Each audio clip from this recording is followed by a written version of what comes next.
উৎসব এবং দিবা সেনের ষড়যন্ত্রের বিরুদ্ধে এবার উল্টো চাল দিবে কৌশিকী মুখার্জি এবং দুর্গা মুখার্জি। হ্যাঁ ভিউয়ার্স, এমনটি দেখা যাবে। সম্পূর্ণ জানতে ভিডিওতে একটি লাইক দিয়ে চ্যানেলটি সাবস্ক্রাইব করে পুরো ভিডিওটি দেখতে থাকুন। গল্পের শুরুতে আমরা দেখতে পাবো কৌশিকী মেননকে বলছে, মেনন তুমি দুর্গার ছায়াসঙ্গী হয়ে যাও না। আমার মন বলছে কেউ একজন ওদেরকে ক্ষতি করার চেষ্টা করছে। জানো তো, কেউ একজন এক ঢিলে দুই পাখি মারার চেষ্টা করছে। তখন মেনন বলতে থাকে কে? তখনই দেখা যায় ওই মুহূর্তে কৌশিকীর ফোনে একটা ফোন চলে আসে দিব্যা সেন। তখন কৌশিকী বলে, দেখেছো যার নাম বলছি সেই ফোন করেছে। তখন দিব্যা সেন বলে, কৌশিকী তুমি তোমার অফিসের ফাইল চুরি করেছো, সিসিটিভির নেট সব বন্ধ করে দিয়েছো, তুমি তোমার নিজের অফিস থেকে নিজে চুরি করছো। শোনো কৌশিকী, তুমি না ভুল ভেবেছ। দুর্গা মুখার্জি 500 কোটি টাকা পাবে। ওকে না এই টাকাটা কখনোই দেওয়া যাবে না। ওই টাকাটা সম্পূর্ণই আমি ভোগ করব, আমি আমার অ্যাকাউন্টে আমি নিব, বুঝতে পেরেছ? যা শুনে কৌশিকী বলতে থাকে, তুমি ভুল করছো, কারণ তুমি চাঁদে পৌঁছানোর চেষ্টা করছো। চাঁদে পৌঁছানোর এত দূরে লিফট বা সিঁড়ি কোনোটাই কিন্তু তোমার নেই। ওইখানে পৌঁছাতে কি লাগে জানো? যোগ্যতা। সে যোগ্যতাও কিন্তু তোমার নেই, বুঝতে পেরেছ? দিব্যা সেনের এই যোগ্যতা নেই, বুঝতে পেরেছ? যে কারণে তুমি সবসময় সেকেন্ড, দ্বিতীয় হয়ে আছো। আর প্রথম কোম্পানির 1 নম্বর স্থান হিসাবে অধিকারী অর্জন করেছে এই কৌশিকী মুখার্জি। এই কৌশিকী মুখার্জি সবসময় 1 নম্বর হয়েই থাকবে। তখন দিব্যা সেন বলে, কি ব্যাপার কৌশিকী, তুমি তো একদম গৃহিণী হয়ে গিয়েছো, রান্নাবান্না করছো, তাহলে এখনো এসবের প্রতি লোভ কিসের? তখন বলে, শোনো সংসার করছি তো কি হয়েছে, শোনো এসব নিয়ে না তোমার সঙ্গে আমি কোনো কথা বলতে চাই না। মেনন এই নাও, মেননের সঙ্গে কথা বলো। তখন মেনন বলে, শুনুন আমি জানি আপনি আমার উপর নজর রাখছেন, সিসিটিভি ফুটেজের উপরও নজর রাখছেন। এসবের পিছনে আপনাকে কে সাহায্য করছে? ওই দুর্গা মুখার্জি, জানি তো। ওই বেইমানটাকে না আমি ছাড়বো না, ওকে মেরে দিব। তখনই কৌশিকী ফোনটা নিয়ে নেয়, বলছে, মেনন কি বলছো তুমি? ও তো সব রেকর্ড করে নিচ্ছে। ও তো জগদ্ধাত্রীর দুর্গাকে এমনি মেরে দিবে, আর এগুলো তো রেকর্ড করে নিয়েছে, তোমাকে ফাঁসিয়ে দিবে, বুঝতে পেরেছ? যা শুনে তো মেনন পুরোই হাঁ হয়ে যায়। আর এদিকে কৌশিকী তো ভয় পেতে থাকে। তখন দিব্যা সেন বলে, রেকর্ড অলরেডি হয়ে গিয়েছে। মেনন সরি, তোমার সব কিছু না এখানে রেকর্ড হয়ে গিয়েছে। এবার তো তুমি ফাঁসবে, কারণ তুমি নিজেই বলেছ দুর্গাকে খুন করবে। এখন দুর্গাকে যদি অন্য কেউ খুন করেও ফেলে না, কোনো সমস্যা নেই। দুর্গা মারা গেলে সেই 500 কোটি টাকা আমার অ্যাকাউন্টে চলে আসবে, বুঝতে পেরেছ? আর আমি ফোনটা কাকে করেছি? কৌশিকী মুখার্জি। কৌশিকী মুখার্জিকেও অ্যারেস্ট করা হবে, আর তোমাকেও অ্যারেস্ট করা হবে। আর কৌশিকী মুখার্জিকে ইন্টারোগেট কে করবে? স্বয়ম্ভু মুখার্জি। এটা বলে দিব্যা সেন খুব খুশি হয়ে যায় আর বলতে থাকে, আমি দিব্যা সেন, আমি সেই সাপ যে সাপকে সাপুরিয়া বিন্দা খালে সাপুরিয়াকে সবল মারে, বুঝতে পেরেছ? এটা বলে হাসতে থাকে দিব্যা সেন। অন্যদিকে দেখা যায় জগদ্ধাত্রীর সঙ্গে মেনন দেখা করতে এসেছে তাকে সতর্ক করে দেওয়ার জন্য। তখন জগদ্ধাত্রীকে বলে, ম্যাডাম আমি এসেছি আপনাকে সতর্ক করে দেওয়ার জন্য, কারণ আমি এখানে বেশিক্ষণ থাকতে পারবো না, যে কেউ দেখে ফেলতে পারে। তখন জগদ্ধাত্রী বলে, কি হয়েছে মেনন? তখন মেনন বলে, ম্যাডাম আপনার উপর নজরবন্দি করা হয়েছে, এমনকি আপনাকে মেরেও ফেলতে পারে, তাই আপনি সাবধানে থাকবেন।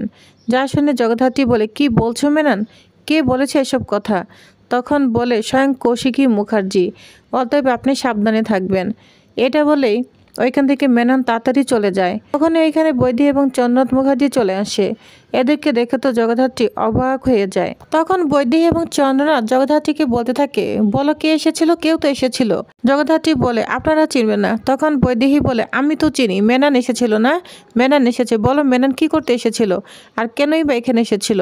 আমি বলে দিলাম মেনন যেন পরবর্তীতে আর এই বাড়িতে কখনোই না আসতে পারে। তখন জগদ্ধাত্রী বলে, 100 বার আসবে, কেন আসবে না? আপনারা কেন তো অকৃতজ্ঞ? এবারের মেয়েকে নিজের জীবন বাঁচিয়ে রেখে বাঁচিয়েছে, নিজের জীবনের পরোয়া করেনি, আর তাকে বলছেন এখানে না আসতে? তখন বৈদেহী বলে, শোনো তোমাকে বলতেই হবে ও এখানে কেন এসেছিল। তখন চন্দ্রনাথ বলতে থাকে, বলো। তখন জগদ্ধাত্রী বলে, আমি আপনাদের কাছে না বলতে বাধ্য নই। এটা বলে যখন চলে যাবে তখন এখানে উৎসব চলে আসে। উৎসব এসে বলতে থাকে, বাধ্য তো তুমি বটেই মাই ডিয়ার বৌদিমণি, তোমাকে বলতেই হবে কেন এসেছিল। তাছাড়া তোমার মেয়ে দুর্গা না এখন আমাদের দলেই আছে। 500 কোটি টাকা, ওই অনাথ আশ্রম থেকে আসার মেয়েটা না 500 কোটি টাকার লোভে আমাদের দলে চলে এসেছে।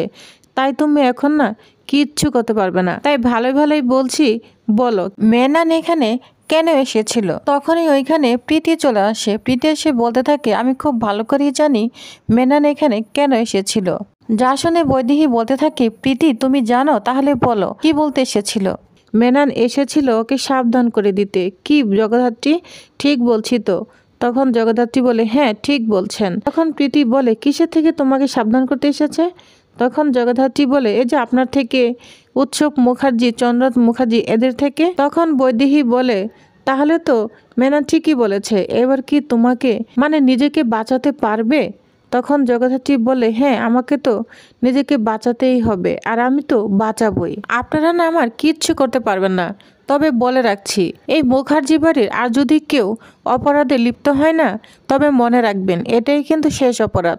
আর আপনারা যদি আমাকে মেরে ফেলার চেষ্টা করেন, এটাই হবে আপনাদের জন্য শেষ অপরাধ। বুঝতে পেরেছেন?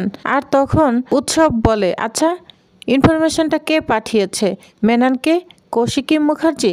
যা শুনে তো জগদ্ধাত্রী পুরোই অবাক হয়ে যায়। তখন জগদ্ধাত্রী বলে, আচ্ছা উৎসব তুমি কি বলতে চাচ্ছ? তখন উৎসব বলে, আমি এটাই বলতে চাচ্ছি যে চ্যাটার্জি পরিবার হেসেল সামলাচ্ছে, সেই এসব পরিচালনা করছে, তাই তো কোনো লাভ হবে না। বুঝতে পেরেছ? কৌশিকী মুখার্জি থেকেও তীক্ষ্ণ বুদ্ধিসম্পন্ন আরেকজন রয়েছে। তখন জগদ্ধাত্রী বলে, কে? উৎসব বলতে থাকে, দিব্যা সেন। যা শুনে জগদ্ধাত্রী অবাক হয়ে যায়। তখন চন্দ্রনাথ বলে, হ্যাঁ লড়াইটা হচ্ছে দিব্যা সেন বনাম কৌশিকী মুখার্জি। আমরা তো শুধুমাত্র ভোরের, বুঝতে পেরেছ? ভোরের হয়ে খেলা দেখছি, আমরা খেলোয়াড়। ওরা দাবা চাল চালছে, আমরা খেলছি। তখন বৈদেহী বলে, শোনো খেলোয়াড় পাল্টে যেতে পারে, কিন্তু খেলা কিছুতেই পাল্টাবে না। বুঝতে পেরেছ? এই খেলায় না থাকবে কৌশিকী মুখার্জি, না থাকবে দিব্যা সেন। তখন উৎসব বলে, না থাকবে দুর্গা মুখার্জি। এটা বলে সবাই চলে যায়। আর জগদ্ধাত্রী তো অনেক ভয় পেতে থাকে। তখনই জগদ্ধাত্রীর সাথে সাথে মেনানকে ফোন দেয়। বলছে, মেনান তুমি সত্যি করে বলো, এই খবরটা কি কৌশিকী মুখার্জি পাঠিয়েছে? তখন অনেক বলার পর মেনান বলে, হ্যাঁ খবরটা কৌশিকী মুখার্জি পাঠিয়েছে। তবে ম্যাডাম আপনি সাবধানে থাকবেন, ভয় পাবেন না। কৌশিকী মুখার্জি বেট ধরেছে, এই খেলায় না হয় হারবেন, না হয় জিতবেন, নয় বাঁচবেন, নয় মরে যাবেন। এটা বলে মেনান ফোন রেখে দেয়। আর জগদ্ধাত্রী তো অবাক হয়ে যায়। এদিকে দুর্গা দিব্যা সেনের অফিসে চলে এসেছে। এসেই তো হামকি তামকি করতে থাকে। বলছে, আমার সব চাই। বুঝতে পেরেছেন? শুধু 500 কোটি নয়, আমার সব চাই। পুরো মুখার্জি পরিবার এবং যা যা রয়েছে সমস্ত কিছু আমার চাই। এই শহর না আমি একাই শাসন করব। এই শহরের সব মানুষের ভাগ্য আমার হাতে থাকবে। অতএব আমি সব চাই। তখন দিব্যা সেন বলে, তুমি সব পাবে। বৈদেহী মুখার্জি, উৎসব, চন্দ্রনাথ সবাইকে আমি সরিয়ে দেব। তুমি সত্যি দুর্গা, সত্যি তুমি সবকিছুই শাসন করবে। এই দিব্যা সেন তোমাকে কথা দিচ্ছে সাফল্যের সর্বোচ্চ চূড়ায় তোমাকে পৌঁছে দিবে। কিন্তু দুর্গা একটা কথা, তোমাকে কিন্তু ইমোশনাল, সেন্টিমেন্টাল এসব শুয়ে থাকলে না চলবে না। তখন দুর্গা বলে, জানিস তো ওদের মতো এসব আমার নেই, আমার সব চাই। বুঝতে পেরেছিস? তখন মনে মনে হাসতে থাকে দিব্যা সেন। এদিকে দুর্গার ফোনে ফোন দেয় জগদ্ধাত্রী।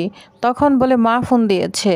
তখন ফোনটা রিসিভ করে দুর্গা বলতে থাকে, বলো মা। তখন জগদ্ধাত্রী বলে, যতটুকু সন্দেহ করছি তুই এখন দিব্যা সেনের ওইখানে আছিস, তাই তো? তখন বলে, হ্যাঁ আছি, তো কি হয়েছে? তখন জগদ্ধাত্রী বলে, আসলে কি চাচ্ছিস? তখন দুর্গা বলে, আমি এটাই চাচ্ছি, আমি সব চাই। ওই মুখার্জি পরিবার, ইন্ডাস্ট্রি সব কিছুই আমার লাগবে। তখন জগদ্ধাত্রী বলে, তুই পাগল হয়ে গিয়েছিস? এই কথাগুলো না কৌশিকী মুখার্জির বিরুদ্ধে যাচ্ছে। এগুলো সবই তো কৌশিকী মুখার্জির। সব কিছু সবাইকে বঞ্চিত করে তুই নিজে একাই ভোগ করবি? তখন বলে, হ্যাঁ মা আমি একাই ভোগ করব। তুমি কি করেছ? কৌশিকী মুখার্জি তো তোমাকে সব কিছুই দিতে চেয়েছে, তুমি কেন নাওনি? আমি না সে ভুলগুলো করব না, আমার সব চাই। বুঝতে পেরেছ? আর ওই পরিবার কি করেছে? ওই পরিবারের সবাই তোমাকে মেরে ফেলতে চেয়েছে, আমাকে মেরে ফেলতে চেয়েছে। 21 বছর তুমি হুল চেয়ারে ছেড়ে সব ভুলে গিয়েছো? আমি সবাইকে মেরে ফেলবো। তখন জগদ্ধাত্রী বলে, শোনো ওই পরিবারের সবাই কিন্তু তোমার আপনজন। তুমি যদি ওই পরিবারের বিরুদ্ধে দাঁড়াও না, এবার কিন্তু আমি তোমার বিরুদ্ধে দাঁড়াবো। ইতিহাস যেন লেখা না হয় মা তার মেয়ের বিরুদ্ধে দাঁড়িয়েছে, মা মেয়ের মধ্যে দ্বন্দ্ব হয়েছে। সেই দ্বন্দ্ব এমন এক জায়গায় পৌঁছেছে যা যা বলে জগদ্ধাত্রী আর বলতে পারে না। তখন দুর্গা বলে, বলো মা কি যা? তখন জগদ্ধাত্রী বলে, কেন বুঝতে পারছিস না দুর্গা? ওরা সবাই তোর আপনজন। তখন দুর্গা বলে আমার কিচ্ছু বুঝতে চাই না, আমি সব পেতে চাই। তখন জগদ্ধাত্রী দুর্গাকে বলে, দুর্গা তুই কিন্তু আগুন নিয়ে খেলছিস। তখন দুর্গা বলে, হ্যাঁ মা, তুমিও কিন্তু আগুনেই পড়ে গিয়েছ। এটা বলে ফোনটা রেখে দেয় আর ইমোশনাল হয়ে পড়ে দুর্গা। তখন দিব্যা সেন বলে, শোনো দুর্গা, তোমাকে কিন্তু ইমোশনাল হয়ে চলবে না, সব কিছু তোমাকে পেতে হবে, সাফল্যের চূড়ায় তোমাকে পৌঁছাতে হবে। তখন দুর্গা বলে, না না, আমি ইমোশনাল হইনি, আমাকে সব পেতে হবে। তখনই ওইখানে ঋষভ চলে আসে। ঋষভ বলে, দুর্গা ফিরবে না? তখন বলে, হ্যাঁ ফিরবো, কিন্তু অফিসে যাব, বাড়িতে যাব না। তখন ঋষভ বলে, বাড়িতে তো গেস্ট আসবে, তোমাকে দেখতে আসবে, নতুন বউকে। তখন দুর্গা বলে, তুমি তোমার নতুন বউকে দেখাতে চাও? তখন বলে, হ্যাঁ। তখন দুর্গা বলে, শোনো তুমি ঠিক করো, তুমি কি নতুন বউ দেখাবে নাকি একটা সফল নারীর জীবনসঙ্গী হয়ে থাকবে? তখন ঋষভ বলে, আমি তো দুটোই চাই। তখন দুর্গা বলে, শোনো, দুই নৌকায় কিন্তু পা দেওয়া যায় না, যে কোনো এক নৌকা তোমাকে বেছে নিতে হবে, এখন ভেবে দেখো তুমি কি করবে। যা শুনে ঋষভ তো পুরোই হা হয়ে যায় আর অবাক হয়ে জগদ্ধাত্রীর দিকে তাকিয়ে থাকে। তো টিউবার্স, তাহলে নেক্সট আকর্ষণীয় পড়বে আর কি কি আকর্ষণীয় থাকছে জানতে অবশ্য আমার সাথেই থাকুন। ধন্যবাদ।